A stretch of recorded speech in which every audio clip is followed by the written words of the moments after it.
மாதம்தோறும் 4 million பார்வையாளர்களைச் சென்றடையும் நமது news time TN சேனலில் உங்களது விளம்பரங்கள் இடம்பெற வேண்டுமா?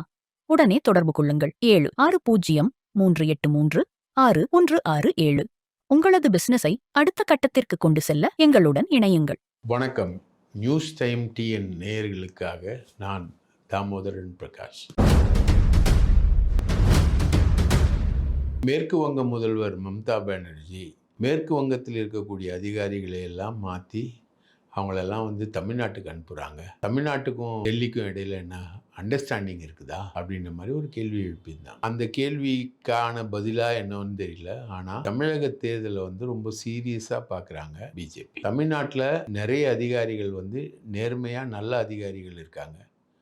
அவங்களெல்லாம் மாற்றினாதான் நம்மளால் தேர்தலில் சந்திக்க முடியும் அப்படின்றது எடப்பாடியுடைய டிமாண்ட். அதில் நீங்கள் பார்த்தீங்கன்னா அவருடைய பர்சனல் சாய்ஸ்லாம் இருக்குது. அவர் முதலமைச்சராகவே மாறிட்டார். யாரை எந்த அதிகாரியை மாற்றணும், யாரை போடணும் அப்படின்னு ஒரு லிஸ்ட்டு அவர் தயார் பண்ணுறாரு. அதுக்கு வேலுமணியும் உதவுறார்.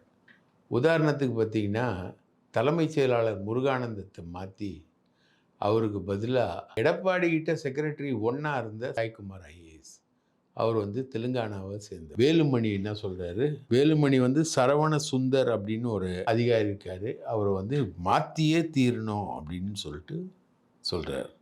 உடனே ரம்யா பாரதின்னு ஒரு அம்மாவை அங்கே மேற்கு மண்டலத்தில் பிஸ்ஸோனில் ரம்யா பாரதின்னு அந்த அம்மாவை போடுறாங்க. அந்த அம்மா ரொம்ப ஸ்ட்ரிக்டான ஆஃபீஸர். அந்த மாதிரி ஒரு அதிகாரியை அவங்க டிஜிபியாக இருந்த வெங்கட்ராமனை மாற்றிட்டு சந்தீப் ராய் ரத்தோரை போடுறாங்க. அதே மாதிரி தாம்பரம் கமிஷனரை மாற்றுறாங்க. பிஜேபி மதுரை கமிஷனர் லோகநாதனை மாற்றிட்டு அங்கே அபிஷேக் தீட்சித் அப்படின்னு யூபி பிராமினை போடணும்னு சொல்கிறாங்க. ரைட்டுங்களா? இதில் தேர்தல் கமிஷனே இவங்க கொடுத்த லிஸ்ட்டு பிரகாரம் மாற்றினால்தான் தாம்பரம் கமிஷனர் தாம்பரத்தில் நடைபெற்ற அந்த மாற்றம்.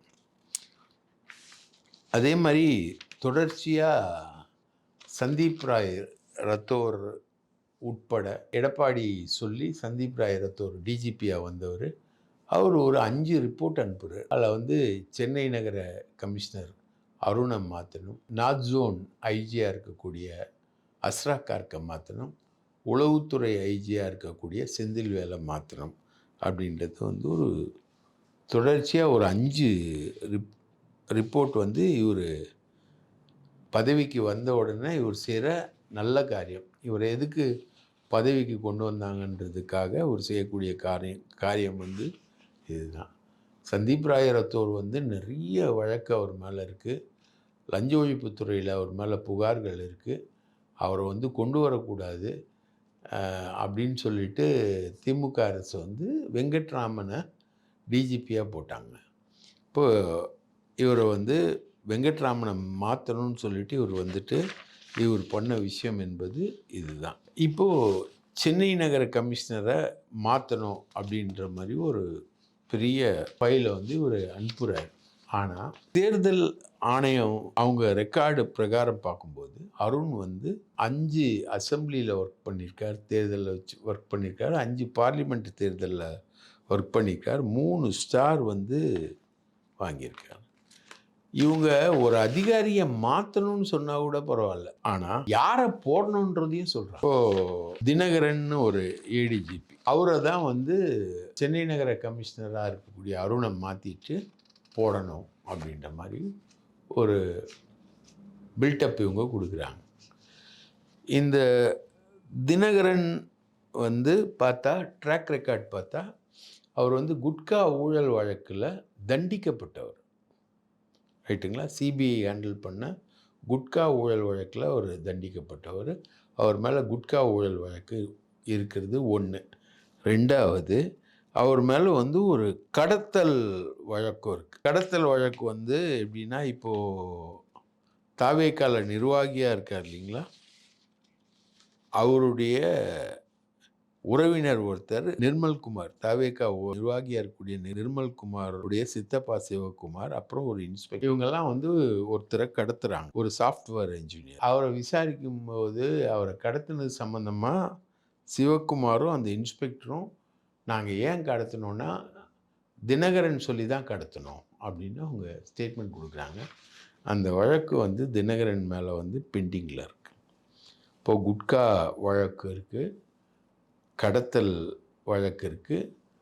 அது இல்லாமல் இவர் மேலே வந்து இவருடைய எலெக்ஷன் பெர்ஃபார்மன்ஸ் வந்து ஒரு ஸ்டார் கூட இல்லை. இவரை வந்து தேர்தல் காலத்தில் ஒரு தடவை மாற்றுறாங்க. ஒரு தடவை வந்து தேர்தல் காலத்தில் மாற்றிட்டாங்கன்னா அவரை வந்து அடுத்து ஒரு 2 எலெக்ஷனுக்கு அவரை வந்து போட முடியாது. ஸோ தினகரனை வந்து சமீபத்தில் வெஸ்ட் ஜோன் ஐஜியாக இருக்கும்போது, போன சட்டமன்ற தேர்தலில் வெஸ்ட் ஜோன் ஐஜியாக இருக்கும்போது அவரை மாற்றுறாங்க. மாற்றினதுனால அவரை வந்து மறுபடியும் தேர்தல் கால போஸ்டிங்கில் போட முடியாது. அப்போது எடப்பாடி மட்டும் இல்லை, எடப்பாடி சொல்கிறாரு, வேலுமணி வந்து அடம் பிடிக்கிறார். தினகரன் வந்து சென்னை கமிஷனராக வரணும், அவர் வந்து வந்தால் தான் ஆச்சு அப்படின்னு அடம் பிடிக்கிறார். ஆனால் இவங்களுடைய ரெக்கார்ட் பிரகாரம் பார்த்தா தினகரனை கொண்டு வரவே முடியாது அப்படின்ற ஒரு சூழ்நிலை வந்து ரொம்ப மோசமாக போகுது. ஸோ அந்த டிஸ்கஷன்ஸ் நடந்துக்கிட்டு இருக்கும்போது சென்னை நகர கமிஷனராக இருக்கிறவரை மாற்றணும் அப்படின்னா அவர் மேலே ஏதாவது ஒரு புகார் இருக்கணும் அப்படின்றதுனால இன்றைக்கி இவர் வந்து பத்திரிகையாளர்கள் மீது தொடர்ந்து தாக்குதல் நடத்துகிறாரு. யார்? கமிஷனர் அருண் சொல்லிட்டு ஏடிஜிபியாக முன்னாடி இருந்த பாலச்சந்திரன், வீரப்பன் படையிலெல்லாம் இருந்தவர் இவர். அங்கெல்லாம் ஒன்றும் கீழ்க்கல அவரை வந்து வச்சு இன்றைக்கி ஒரு புகாரை கொடுக்குறாங்க. புகாரை கொடுத்தோன்னா அந்த புகாரை பேஸ் பண்ணி ஒரு ரிப்போர்ட் வாங்கி அர்ச்சனா பட்நாயக் தமிழக தேர்தல் கமிஷனர்கிட்ட ஒரு ரிப்போர்ட் வாங்கி இன்றைக்கி வந்து அருணை மாற்றுறாங்க, கமிஷனர் அருணை மாற்றுறாங்க. அவருக்கு பதிலாக யார் போடணுன்னா மதுவிலக்கு ஆயத்தீர்வைத்துறையில் இருக்கக்கூடிய அபின் தினேஷ் மொடக் அப்படின்றவரை தான் போட முடிஞ்சது. இவங்க எதிர்பார்த்த மாதிரி தினகரனை போட முடியல. இப்போ நீங்கள் பார்த்தீங்கன்னா அடுத்த கட்டமாக இவங்க டார்கெட் பண்ணுறது யாரை அப்படின்னா உளவுத்துறை ஐஜி செந்தில்வேலையும் நார்த் ஜோன் ஐஜி அஸ்ரா கார்க்கு மட்டுமல்ல, உள்துறை செயலாளர், நிதித்துறை செயலாளர், இவங்களை எல்லாரையுமே வந்து டார்கெட் பண்ணுறாங்க. சிஎம் செக்ரட்டரியாக இப்போ இருக்கக்கூடிய செக்ரட்டரி உமாநாத்தையும் இவங்க வந்து டார்கெட் பண்ணுறாங்க. எல்லாம் இப்போது உள்துறை செயலாளர் தீரஜ்குமாரை மாற்றுறதுக்கான ஒரு விஷயம் என்பது அடுத்த கட்டமாக தயாராகிட்டுருக்கு. இன்னும் பலர் மாற்றப்படுறாங்க. நீங்கள் பார்த்தீங்கன்னா எல்லா இடத்துலையும் மாற்றப்படக்கூடிய ஆட்கள் தமிழர்களாகவும் இருக்காங்க, நார்த் இந்தியன்ஸாகவும் இருக்காங்க. ஆனால் போடுற ஆட்கள் எல்லாமே நார்த் இந்தியன்ஸ் வந்து பெரிய அளவுக்கு வர்றாங்க. அபிஷேக் தீக்ஷித் இவரை போட்டதாகட்டும், அதே மாதிரி தலைமைச் செயலாளராக போட்ட சாய்குமார் வந்து தெலுங்கானாவை சேர்ந்தவர். அதே மாதிரி வெங்கட்ராமனுக்கு பதிலாக போட்டவர் வந்து சந்தீப் ராய் ரத்தோர், அருணுக்கு பதிலாக போட்டவர் வந்து அபின் தினேஷ் மோடக். அபின் தினேஷ் மோடக் வந்து ரொம்ப ஓரளவு ஸ்ட்ரெயிட் ஃபார்வர்டான ஆஃபீஸர். தாம்பரம் கமிஷனராக 1.5 வருஷம் இருந்தார். எக்கனாமிக் அஃபென்ஸ் விங்கில் ஐஜியாக இருந்தார். அப்போ தான் வந்து ஆருத்ரா மோசடியில் ஹரீஷ் அப்படின்ற ஒரு ஆளை பிடிச்சார். ஆனால் அவர் ஒரு ஃபீல்டு ஆஃபீஸரில் அவர் ஒர்க் நல்லா பண்ணுவார். ஆனால் ஃபீல்டில் பெரிய அளவுக்கு போய் பிடிச்சி அந்த மாதிரி ஜாங்கிட் மாதிரி அந்த மாதிரிலாம் அருண் மாதிரி ஜாங்கிட் மாதிரி அந்த மாதிரி ஃபீல்டு ஆஃபீஸர் கிடையாது.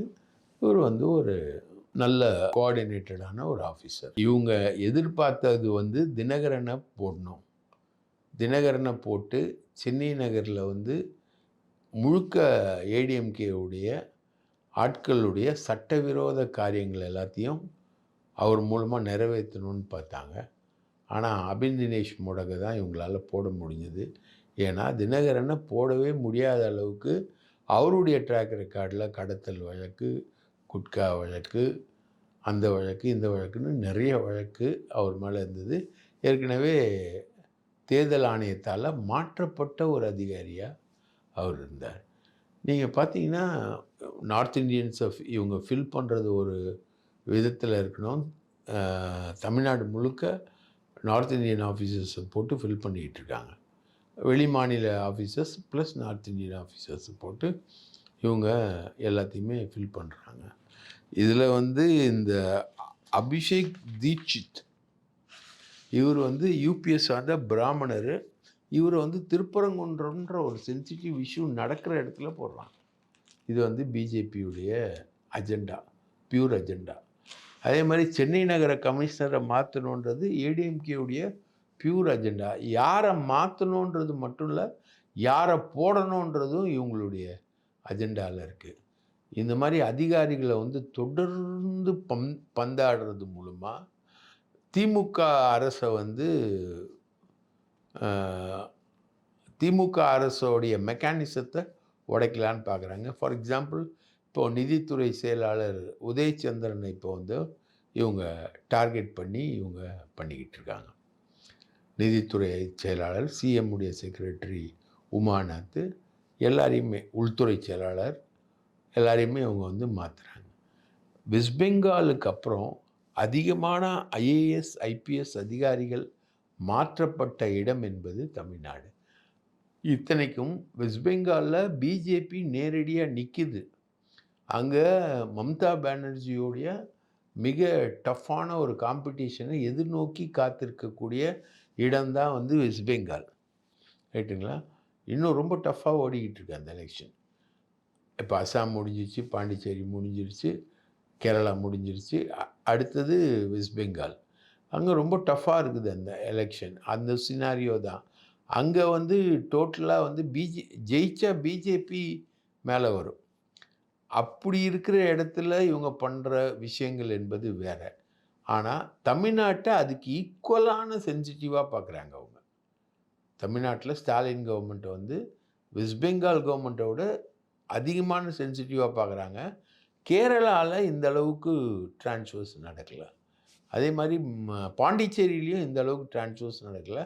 அஸ்ஸாமில் டிரான்ஸ்ஃபரே நடக்கலை. ஏன்னா அஸ்ஸாமில் இருக்கிறது பிஜேபி கவர்மெண்ட்.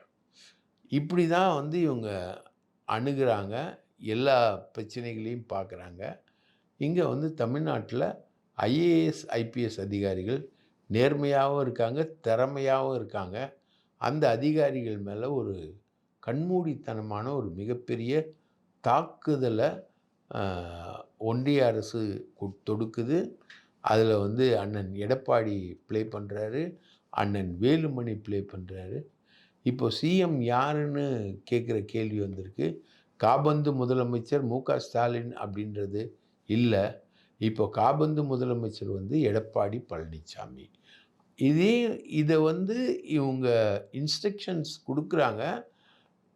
பிஜேபிக்கு கொடுக்கக்கூடிய இன்ஸ்ட்ரக்ஷன்ஸை வந்து தேர்தல் ஆணையம் அப்படியே கேரி பண்ணுது. அவங்க எப்படி இது வந்து நடக்கும்? தேர்தல் ஆணையம்ன்றது ஒரு சுதந்திரமான அமைப்பு. அது வந்து எப்படி ஒரு ஆளுங்கட்சி சொல்லக்கூடியதை எப்படி கேரி பண்ணும்? பிஜேபி சென்ட்ரல் ஆளுங்கட்சி, இங்கே ஏடிஎம்கே ஆளுங்கட்சிலாம் இல்லை, எதிர்கட்சி. அப்போ அவங்க கூட்டணி கட்சி சொல்கிறத, கூட்டணியில் இருக்கவங்க சொல்கிறத கரெக்டாக கேரி பண்ணுறாங்கன்னா இது மிகப்பெரிய ஜனநாயக விரோதம்.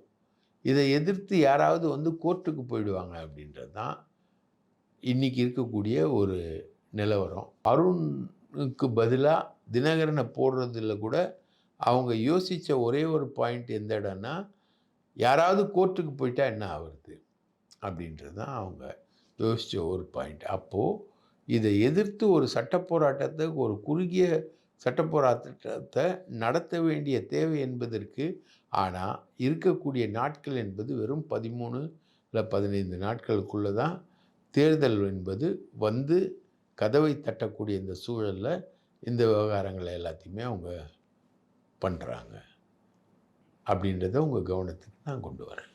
நன்றி, வணக்கம்.